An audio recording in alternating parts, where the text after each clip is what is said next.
গাং হিংচা, নোটে, লাল আলু গেছে। মা এখন বাগান থেকে পাঁচমিশালি শাক তুলছে। ও বাবারি, দাও চুবড়িতে দিয়ে দাও শাকগুলো। মশারি কি কি শাক তুললে মা? গাং হিংচা, নোটে, লাল আলু, কলমি।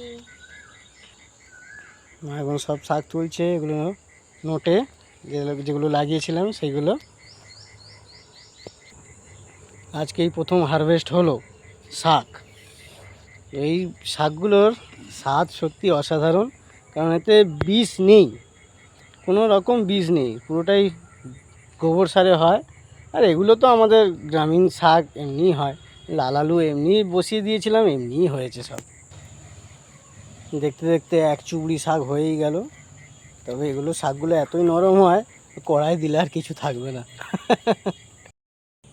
বন্ধুরা, আজকে বাগান থেকে মা এতগুলো শাক তুলেছে। এখানে বিভিন্ন রকম পাঁচমিশালি শাক আছে। প্রথমেরটা একটা সজনে, আর এখানে সব বিভিন্ন রকম পাঁচমিশালি নোটে, কলমি ইত্যাদি ইত্যাদি সব শাক রয়েছে।